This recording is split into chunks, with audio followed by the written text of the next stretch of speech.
अब मुख्यमंत्री फिर एक बार उनको तबीयत खराब हो गया और वापस अपने गांव चले गए। उनकी तबीयत बार बार खराब होती है, मुझे चिंता लगती है। सीसीटीवी फुटेज मांगा है, कुछ वीडियो रिकॉर्डिंग मांगा है, 17A के बारे में कुछ जानकारी मांगी है।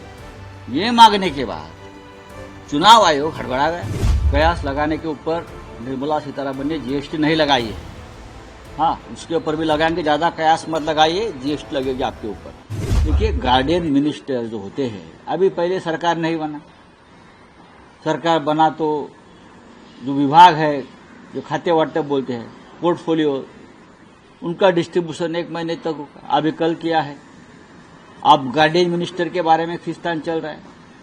उसे क्या होता है, गार्डियन मिनिस्टर अपने अपने क्या बोलते हैं, हमारे भाषा में मराठी सूबेदारी बोलते हैं, संस्थानिक बोलते हैं, राजा अपने अपने डिस्ट्रिक्ट के। वो आप किसको कहाँ डिप्यूट करना है मलाई खाने के लिए, उसके लिए खिंचातान चल रही है। उससे क्या होगा?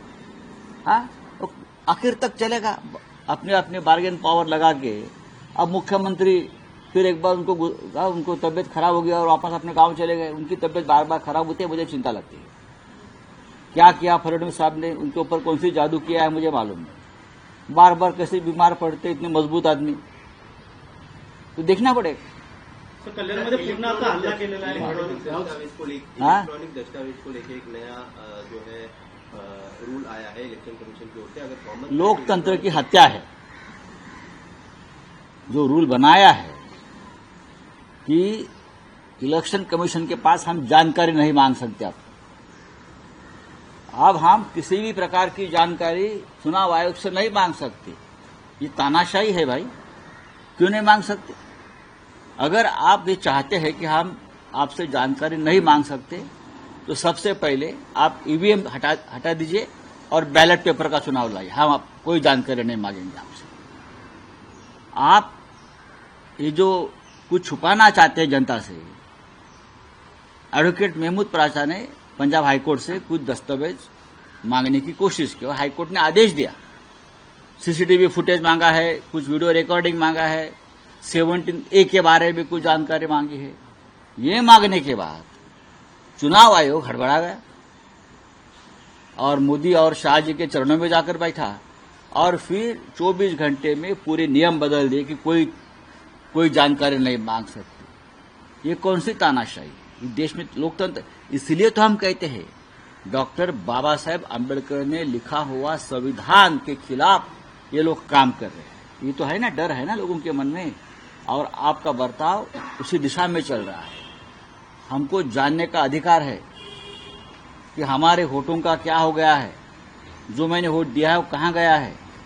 और आप कहते नहीं, ये आने वाला एक खतरा है लोकतंत्र को। अगले चुनाव में ये लोग फिर घोटाले करने वाले हैं, चाहे लोकसभा हो चाहे विधानसभा हो, उसकी ये तैयारी है। उद्धव ठाकरे, राज ठाकरे पारिवारिक सम्मेलन में बोलिए। नहीं, आप बोलिए ना। सर, राज ठाकरे और उद्धव ठाकरे एक कार्यक्रम में एक साथ दिखे। अब कयास ये लगाए जा रहे हैं कि आने वाला जो चुनाव, आप कयास लगा सकते हो। आप 25-30 साल से 10 दिन कयास लगा रहे हो। कयास लगाने के ऊपर निर्मला सीतारमण ने जीएसटी नहीं लगाई है। हाँ, उसके ऊपर भी लगाएंगे, ज्यादा कयास मत लगाइए, जीएसटी लगेगी आपके ऊपर।